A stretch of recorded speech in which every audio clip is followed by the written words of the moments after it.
अरे 3 तारीख को आप आइएगा, मैं तो नहीं आऊँगा लेकिन आप राजकोट से आप आइएगा। ये बैनर होर्डिंग आपको सड़क पे फटे हुए मिलेंगे जो ये अपने नाम चमकाने के लिए भगवान का उपयोग कर रहे हैं। तो भगवान का उपयोग यूज हिंदू प्रोडक्ट ना करे, क्योंकि हिंदू राष्ट्र जब बनेगा 202 कंट्री दिस वर्ल्ड 202 देश है इस धरती पे, सबसे ज़्यादा इस्लामिक कंट्री है, उसके बाद में 57 मुस्लिम देश है।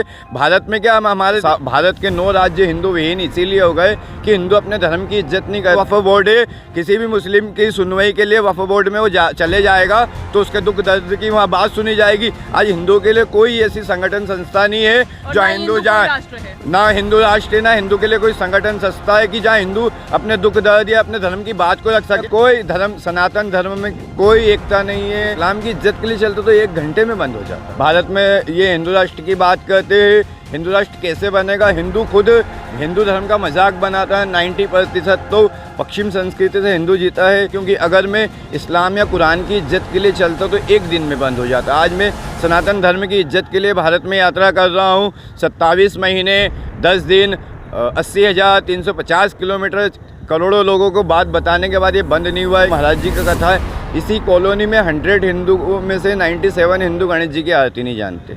नमस्कार, मैं हूं अदिति सिंह। इस वक्त हम राजकोट के रेस कोर्स मैदान में उपस्थित हैं। आप यहां पर तस्वीरें देख पा रहे होंगे। आज शाम को बागेश्वर सरकार धीरेन्द्र कृष्ण शास्त्री आज शाम को यहां पर पधारने वाले हैं और आज यहां पर महादिव्य दरबार लगने वाला है, जिसके लिए लोग काफ़ी लालायित हैं। जो राजकोट के लोग हैं वो यहाँ पर मिलने तो आए ही हैं। इसी के साथ में इंदौर से चल पड़े हैं बवंडर बाबा। तकरीबन 1 लाख किलोमीटर की यात्रा को तय करते हुए अयोध्या में अपनी इस यात्रा को पूर्ण करेंगे। इनका उद्देश्य है कि जिस तरीके से अखबार, पेपर, बीड़ी, माचिस, चैनी, खैनी, कपूर, अगरबत्ती, इन सारी वस्तुओं के जो बॉक्स होते हैं, जो पैकिंग होती है, उसके ऊपर देवी देवताओं की फ़ोटो का इस्तेमाल किया जाता है। इत्यादि ऐसी कई सारी वस्तुओं पर देवी देवताओं का की तस्वीरों का इस्तेमाल किया जाता है, जिसे बाद में कूड़ेदान में डाल दिया जाता है। आखिर ऐसा क्यों किया जाता है, इसी विषय पर विरोध करते हुए इन्होंने अपनी यात्रा निकाली है तकरीबन 1 लाख किलोमीटर की। और आप देख पा रहे होंगे 21 फरवरी 2021 से इन्होंने ये यात्रा शुरू की है और 5 दिसंबर 2023 में ये यात्रा पूरी हो जाएगी। क्या उद्देश्य है पूरी तरीके से, और साथ ही में इन्होंने लिखा है कि अगर फ़ोटो देवी देवताओं के फ़ोटो को लगाना बंद कर दिया जाता है तो वेल एंड गुड, अन्यथा ये सुप्रीम कोर्ट में मुकदमा दायर करेंगे। आखिर पूरा विषय क्या है और क्यों ऐसा सोचते हैं बवंडर बाबा? उनसे बातचीत करते हैं और जानने की कोशिश करते हैं। सबसे पहले नमस्कार बवंडर बाबा। नमस्कार, जय श्री राम। जय श्री राम। क्या कहेंगे, आपने 1 लाख किलोमीटर की यात्रा निकाली है, अब तक तकरीबन कितनी यात्रा आपकी तय हुई? 80% कम्प्लीट है। 80% कम्प्लीट है। क्या कहेंगे, उद्देश्य क्या है? अचानक आपके मन में ऐसा भाव क्यों आया? सर्वप्रथम मैं अपना नाम बताना चाहूँगा। हिंदू सुरक्षा सेवा ट्रस्ट सिद्धपीठ हनुमानगढ़ी से मैं सनातन धर्म प्रचारक रक्षक बवंडर बाबा। आज से 3 वर्ष पहले मैं समाज में था। अयोध्या जी में भूमि पूजन का साक्षी हुआ और भूमि पूजन का साक्षी होने से मेरा मन परिवर्तित हुआ, क्योंकि मेरे 5 बहन में छोटा था, शादी की नहीं थी, लाइफ में कुछ करना था। सनातन धर्म का अपमान मैंने मेरी नज़रों से और मैंने उसके साथ जीता था, क्योंकि बीड़ी, माचिस, यूज एंड थ्रो प्रोडक्ट पे भगवान के फ़ोटो होते थे। तो ये सब मेरे मन में बहुत पहले से था। अयोध्या जी का मैंने आमंत्रण भूमि पूजन होने के नाते लिया। मैं भारत की जनता को, विश्व की जनता को, गुजरात की, राजकोट की जनता को आमंत्रित करने आया हूँ। आप सब पधारिए। 2024 में मकर संक्रांति को प्रभु प्रवेश कर रहे। उसी के साथ मेरी अपील यात्रा है। भारत में जो बीड़ी, माचिस, गुटखा, पाउच, टी शर्ट पे भगवान के फ़ोटो होते हैं, वो कुछ समय बाद कचरा पेटी, डस्टबिन, नाले में जाते हैं, जिससे हमारे हिंदू देवी देवता का, जैसे कि दुर्गा जी है, अब इनकी हम पूजा करेंगे और इन्हीं को फेंक दिया जाएगा डस्टबिन में, तो ये अपमान है। उसके बाद में राजकोट के अंदर सन्नी इंटरप्राइजेस वाले हैं, ये राजकोट के अंदर ये लक्ष्मण छाप करके उन्होंने माचिस बनाई है। ये सनातन धर्म का अपमान है। ये अपील यात्रा, अनुरोध यात्रा पूरे भारत के अंदर 25 राज्य, 12 ज्योतिर्लिंग, 4 धाम, 7 सप्तपुरी करते हुए मैं 9 मुख्यमंत्री तक इस बात को रखा है। गुजरात में भूपेन्द्र भाई पटेल ने, उसके बाद भी कोई असर नहीं पड़ा? नहीं, उत्तराखंड सरकार ने इसमें काम आरंभ किया है। उत्तराखंड सरकार से काम आरंभ किया है।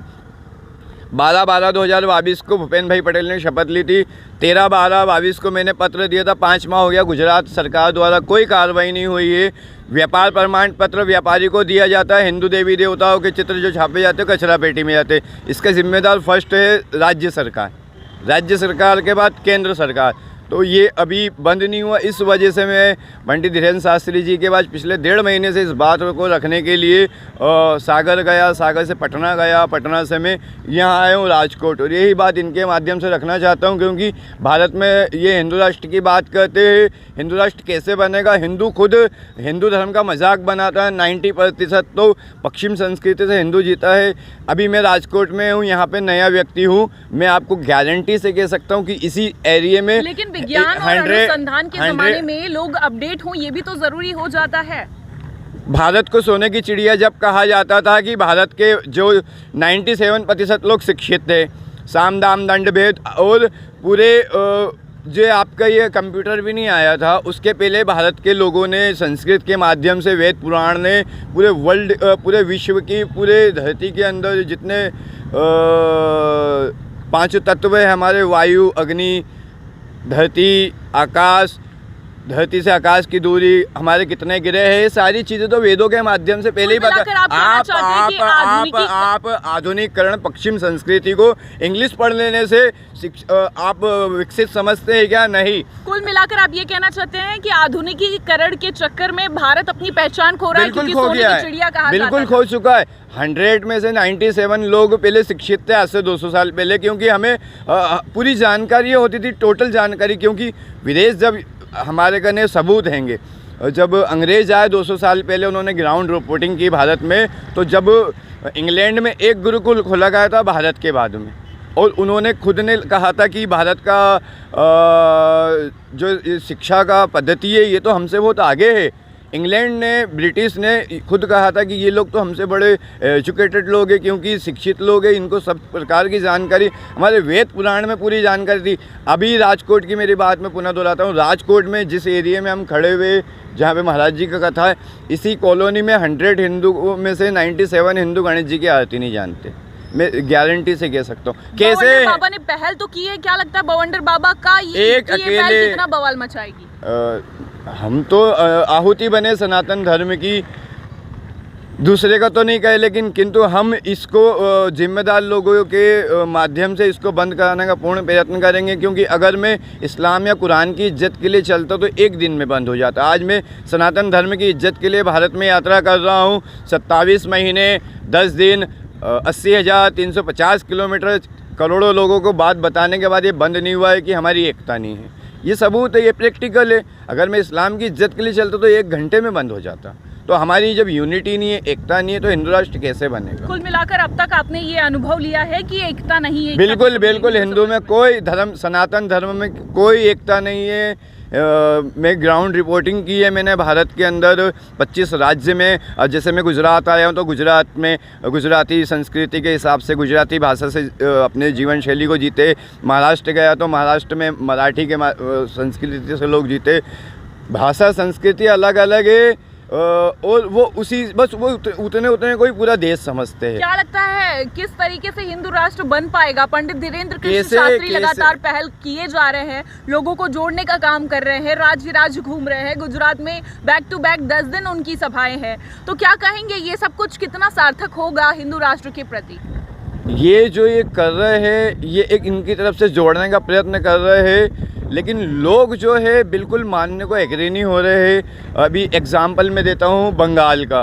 बंगाल में आज ये तिलक लगा के मैं मेरा छोड़ो, आप लोग नहीं जा सकते हो तिलक लगा के आपके देश के अंदर। वजह है हिंदू एक नहीं है। केरला में हम नहीं जा सकते। भारत के 9 राज्य हिंदू विहीन इसीलिए हो गए कि हिंदू अपने धर्म की इज्जत नहीं करता। हिंदू इज्जत करता अपने पैसे की, अपने परिवार की। मेरा सभी भारत के, विश्व के हिंदुओं से कहना है कि आपका घर परिवार जब रहेगा जब आपका देश धर्म रहेगा। आपका धर्म देश नहीं रहेगा तो आपका घर परिवार कहाँ रहेगा? हिंदू समझने को बिल्कुल तैयार ही नहीं है। लेकिन भारत तो विविधताओं से पहचाना जाता है, आप क्यों इसे हिंदू राष्ट्र बनाने की मांग कर रहे हैं? बाकी और वसुदेव कुटुंब, हिंदू राष्ट्र का मतलब है वसुदेव कुटुंब। हिंदू सबको जोड़ के काम करता है। हिंदू कभी किसी को काट के काम नहीं करता, किसी को अलग करके काम नहीं करता है। 202 कंट्री दिस वर्ल्ड, 202 देश है इस धरती पे, सबसे ज़्यादा इस्लामिक कंट्री है, उसके बाद में 57 मुस्लिम देश है। भारत में क्या, हम हमारे देश के लिए आज भारत के अंदर मुस्लिम वफ़ बोर्ड है, किसी भी मुस्लिम की सुनवाई के लिए वफ़ बोर्ड में वो चले जाएगा तो उसके दुख दर्द की वहाँ बात सुनी जाएगी। आज हिंदू के लिए कोई ऐसी संगठन संस्था नहीं है जो हिंदू जाए, ना हिंदू राष्ट्र है, ना हिंदू के लिए कोई संगठन संस्था है कि जहाँ हिंदू अपने दुख दर्द या अपने धर्म की बात को रख सके। आज मैं सनातन धर्म के अपमान के लिए चल रहा हूँ और हिंदू संगठन के लोग ये धर्म के ठेकेदार ये लोग सनातन धर्म का अपमान है। अब ये हिंदू राष्ट्र जब खुद अपमान के साथ जी रहे, कैसे हिंदू राष्ट्र बनेगा? अपमान के साथ ये लोग जीते हैं। भारत के अंदर करोड़ों लाखों भागवत कथा, राम कथा, हनुमान कथा भंडारे होते हैं और ये भगवान के फ़ोटो होर्डिंग पे अपने नाम को चमकाने के लिए अपने फ़ोटो, भगवान के फ़ोटो को यूज़ करते हैं और लगाते 2 दिन 4 दिन का कार्यक्रम होता है। यहीं पे ये जो होर्डिंग बैनर है, 3 तारीख को आप आइएगा, मैं तो नहीं आऊँगा लेकिन आप राजकोट से आप आइएगा, ये बैनर होर्डिंग आपको सड़क पे फटे हुए मिलेंगे जो ये अपने नाम चमकाने के लिए भगवान का उपयोग कर रहे हैं। तो भगवान का उपयोग यूज़ इन प्रोडक्ट पे ना करें, क्योंकि हिंदू राष्ट्र जब बनेगा जब हमारे धर्म की हम इज्जत करेंगे। हम हमारे धर्म का मजाक तो खुद बनाते तो कैसे हिंदू राष्ट्र बनेगा? क्या कहेंगे? अभी दिल्ली में एक घटना सामने आई है, साक्षी मर्डर केस, शायद आप वाकिफ होंगे 100% पता है। क्या कहेंगे इस ऐसे विषयों पर? अभी उसमें एक उसको अरे अनेक उदाहरण है। मैं तो आपको उसमें एक छोटी सी बात बताता हूँ, वो वीडियो मैंने भी देखी है। उस वीडियो के अंदर वो जो एक राक्षस प्रवृत्ति का लड़का है, वो राक्षस वो लड़की को वो वाल पे वार करे जा रही है और आसपास से लोग गूंगे बेरे अंधे की तरह गुजर रहे। तो बताओ आप, यही दिखाती है हिंदू एकता? ये हिंदू एकता दिखा रही ना आपको, आपके सामने दिखा रही, ये हिंदू एकता। ये हिंदू कभी अपने धर्म के लोगों के लिए, अपने से जुड़े वो नहीं, वो सिर्फ अपने लोगों के लिए, ओनली सेल्फ डिफेंस, मतलब खुद के लिए जीता है हिंदू। तो खुद के लिए आप तो टूट जाओगे। एक लकड़ी को कोई भी तोड़ देगा, लेकिन लकड़ी की जो गठरी होती है उसको कोई नहीं तोड़ सकता है। जब तक हिंदू एक नहीं होगा, हिंदू एक शिक्षा के माध्यम से होगा। जब तक हमारे मंदिर के पास में गुरुकुल स्कूल प्रणाली चालू नहीं होएगी, उसके बाद ही हिंदू राष्ट्र की हम सोच सकते हैं। जब हम हमारे बारे में जानेंगे तो ही हम हिंदू राष्ट्र की तरफ आगे बढ़ सकते हैं। आज हम अभी वेद पुराण उपनिषद, हमारी संस्कृति, हमें कुछ भी तो नहीं पता है, ज़ीरो है। हम पश्चिम संस्कृति से हम जीते हैं, हमारे धर्म के बारे में नहीं पता है हमको। अभी हम किसी से पूछ लो एक आस्था वाली बात, अभी किसी से पूछ लो सदा से वाहिगुरु है कि नहीं है, वो कहेगा है। किसी कैथलिक से पूछो जेजस है कि नहीं है, वो कहेगा है। किसी मुस्लिम से पूछो अल्लाह है कि नहीं है, वो कहेगा है। किसी हिंदू से पूछो कि भगवान है कि नहीं है, तो वो दांत दिखाएगा, हंसेगा, बोलेगा कहाँ है। खुद तो हिंदू अपने धर्म का मजाक बनाता है। कहीं ना कहीं यही आस्था, बिल्कुल वही मेन पॉइंट है कि हम इज्जत नहीं करते। हम जिसकी इज्जत नहीं करते हम उसको इग्नोर करते। अब हम जिसकी इज्जत करते हैं हमारा फोकस उसके ऊपर होता है। तो हमारे धर्म का तो हम मजाक खुद ही बनाते, तो हम कैसे हिंदू राष्ट्र बना देंगे? क्या लगता है 2024 तक आपका ये जो टारगेट लेकर आप 2024 में जो राम मंदिर बन रहा है, राम मंदिर के कारण देश में एक पॉजिटिव थिंक काम करेगी, जो अदृश्य रूप से शक्तियाँ है, जैसे कि हनुमान जी महाराज हमारे धीरेन्द्र शास्त्री जी के शरीर में विराजमान है वर्तमान में, और इनके शरीर में आने के बाद उन्होंने लोगों के अंदर अपनी शक्ति के माध्यम से हनुमान जी ने एक धर्म के प्रति आस्था जोड़ी है। तो कुछ लोग अभी उसमें एग्जैक्टली रूप से अंदर से आने लगे। जो बड़ी भीड़ है उसमें कुछ लोग आने लगे हैं। तो धीरे धीरे महाराज जी, प्रदीप मिश्रा जी, और भी कुछ लोग हैं जो धर्म के लिए, देवकीनंद ठाकुर है, अनुरुद्ध और भी लोग, योगी जी, मोदी जी जो कर रहे हैं, इन सब के करने से एक कदम हम रखने का प्रयत्न कर सकते हैं। 2024 से गुरुकुल में भी कार्य आरंभ होगा। तो इन सब के सहयोग से हम उस तरफ देखें तो थोड़ा जा रहे हैं हिंदू राष्ट्र के लिए, थोड़ा सा हल्के हमारी स्टेप है हिंदू राष्ट्र के लिए। बाकी आप जो